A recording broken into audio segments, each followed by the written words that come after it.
Hi, First Draft Club listeners and watchers. Today I am talking about a new approach I have discovered for fiction writing that has been honestly pretty revolutionary for me. I am going to be talking about how I'm using dictation to write my latest novel. So I'm really excited to share this with you, and I hope that if you are curious about dictation, that it's helpful. So let's go. Welcome to the First Draft Club, a podcast to help you write your book with joy, clarity, and maybe a few coffee stains. I'm Mary Adkins. Last fall, as I was writing my first draft of my latest novel, I found myself curious about dictating. I was dictation curious, as you might say. And this is because of a topic that I talked about on the previous episode of this podcast, which is how to find time to write without sacrificing other priorities in my life. I was juggling work and parenting and novel writing, and also wanted to make sure to continue to move my body every day, which is how I landed on dictation. So I love taking walks around my neighborhood. That had become a morning ritual for me by last fall. And often when I'm walking, I will use that time to listen to a podcast or to audio message my close friends. I have a couple of friends with whom I will exchange pretty long, like up to 15-minute audio messages, sort of back and forth, like on the regular.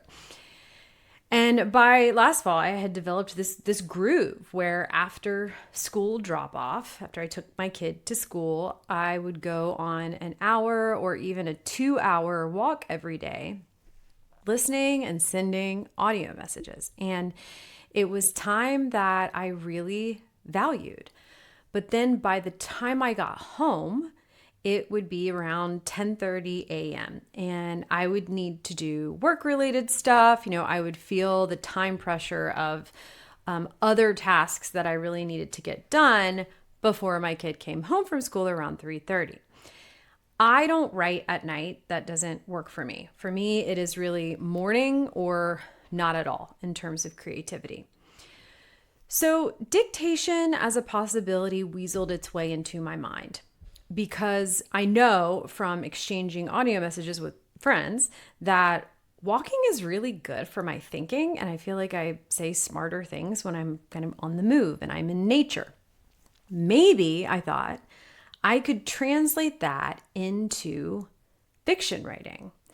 I was also curious about dictation from the perspective of a writing teacher, because it's the one mode of writing that I had never personally tried. I had handwritten, and I teach handwriting if you can manage it, because I think it's really liberating and opens up all kinds of new creative possibilities. So I've handwritten in notebooks. I've handwritten on an iPad. I have typed on a computer, of course. I've typed on a specialty device on a free write. But I had never tried dictating. So long story short, I gave it a go. And in this episode, I want to tell you how it went. I'm going to cover the apps and tools that I used for dictation. I'm going to talk about how I integrated it into my daily walking routine. And I'm going to talk about the results. Whether the dictated writing that I created for the draft differs from my typed or handwritten writing, and in what ways. So first, let's talk tools, software, apps. I asked around for the best apps because if I was going to try this, I wanted to try it in a way that, was the most likely to be successful. So I did some research. I tried the paid apps, the ones that people recommended. And what I found for myself is good news if you are interested in trying this on the cheap, because the best app for me turned out to be free, the native notes app on my iPhone. I found that the little native notes app on my iPhone, which I will pull up here and show on the screen. If you are watching the video, it's this guy, little yellow guy. I found that the Notes app was the most accurate for transcription. And so while some of the paid apps had extra features, those didn't matter to me if the app itself wasn't accurate at transcribing my voice or if it glitched out too much. So Notes app, it was. There are a couple of downsides to using the iPhone Notes app that I just want to note. Unlike some of the paid dictation apps, there is no way currently in the Notes app to save specific vocabulary or train your phone on vocabulary that's not already in the phone's dictionary. So things like your character's quirky name or terms of art that are specific to your book. At least not one that I found. Now, maybe one day Apple will get better at this, but today does not seem to be that day. So, for instance, I have a character named Hera, Hera. And every time I said her name, it would transcribe it as either Kara or just hair, like on your head, which is fine. No big deal. I did not go into my dictating experiment assuming that it would, churn out this like flawless product that I didn't have to clean up. I knew it would require some cleaning up and I was fine with that. But this is just a reality of the Notes app. The next arguable downside is punctuation. Now, I turned off auto punctuate after a bunch of experimentation. This is doable on iPhone. You can just turn off auto punctuation. Because what it will do is if you pause, it will end a sentence, it will put a period. And I found that I like to take a lot of pauses to think. Being able to pause turned out to be one of my favorite aspects of dictating. The freedom to let silence pass while I walked and imagined. And so I didn't want every pause to be translated into a period as if I had completed a sentence. This means that when I dictate, though, I do have to actually speak aloud the punctuation I want to use. So if I want a comma, I have to say comma. If I want a period, I have to say period.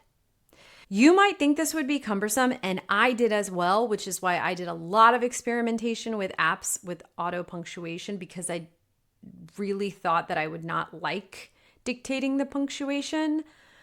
But honestly, once I settled into it, it became so habitual and routine that after a week or so, it was as automatic as typing punctuation for me. I don't even think about it anymore. In fact, I'm so used to it that sometimes when I send an audio message to a friend, I will find myself saying the punctuation. And then laughing at myself. So I don't really see this as a downside, more of just a small learning curve. There is one exception though, which is quotation marks. When I was transcribing dialogue, it was way too cumbersome to say quotation mark, how are you? End quotation mark, fine, quotation mark. Every time, someone ends or begins a bit of dialogue, it really got me out of the flow of conversation. And so I just didn't use quotation marks at all in dictation, and I used AI to add those later, which I will talk about in the next episode. Okay, but let's talk about my process and the learning curve now. So what was the learning curve like? Well, my biggest learning curve when it came to dictating was actually adjusting to silences. One of the clumsy aspects of starting to dictate was that I came into it, like many of us are, conditioned not to let very long silences pass. Because, in life, that's kind of rude. I mean, when we're in a conversation or we're sending an audio message to a friend, we are trained to fill silences. We don't want to make people sit and wait while we think. It's just sort of a normative social grace to which we are accustomed, so we don't think twice about it. But when you're dictating, you don't have to do that. There's nobody on the other end waiting for you to finish. You can let, a whole 2 minutes pass between sentences. And doing so could be good. I mean, I found that it could be because that's time you get to spend imagining while you walk, if you're like me and you're doing it on the go. So extended silence is a freedom that I wanted to lean into in my dictating, but that I actually had to practice in order to really take advantage of. I had to keep reminding myself that I was allowed to take pauses and just think about what was going to come next. Now, sometimes the the audio record, the transcribe button would turn off. Fine, you just turn it back on. Or sometimes I would even intentionally turn it off, on purpose, and then turn it back on when I was ready to speak. Even with the silences, I was extremely surprised how productive dictating turned out to be for me in terms of word count. I found on average that I could dictate about 1,100 words in an hour, which is more than I write on average. It did not feel like this as I was walking and talking, which was also interesting. It did not feel like it was very productive, I think because I was letting those silences pass. But when I got home and actually looked at the word count, it was. Now, the big question on my mind was if the writing was any good. If I'm sitting in front of my computer typing, I know what that tends to look like for me by this point. Same with handwriting, because I've done both of those for hours, hundreds and hundreds of hours at this point, thousands and thousands of words. So I've reached a point in my career as a writer where I feel like, there's a pretty good chance I've written a usable scene. I have written 4 novels. I've been doing this a long time. I'm not saying that I'm not going to cut from the first draft. I cut vast amounts from a first draft.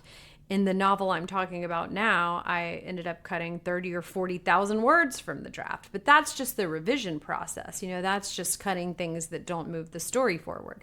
What I'm talking about is that the writing itself isn't going to be unusable on its face, because I know how to pace a scene. I know, how I like to balance dialogue and context, how to incorporate internality, all of which I teach in the book incubator, by the way, shameless plug. But I wasn't sure if I could do these things while dictating, because we don't speak the same way we type or handwrite, right?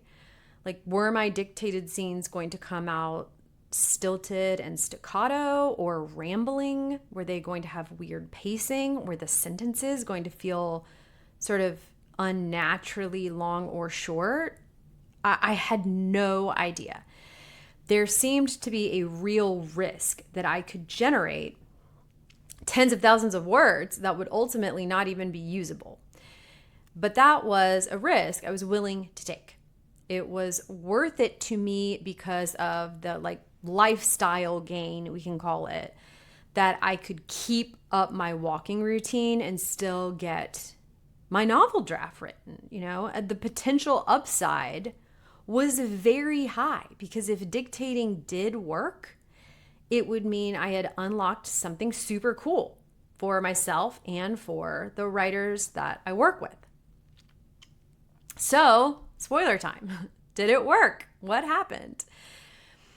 When I finished my first draft, set it aside, and then came back to it 2 months later to read it, I was pleasantly surprised that for the most part, I could not tell which parts I had dictated and which parts I had typed.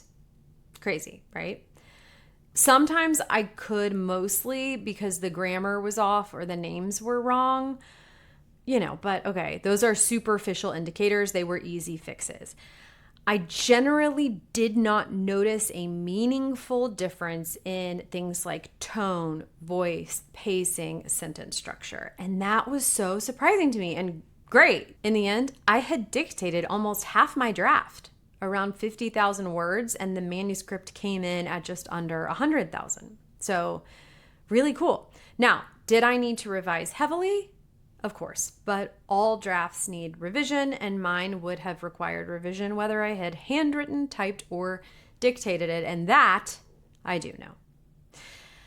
Next week, in an episode where I'm going to talk about how I'm ethically using AI as a novelist, I will get more granular about what I did with the transcripts on my phone once I had them, because this is one area where I have found AI to be super helpful.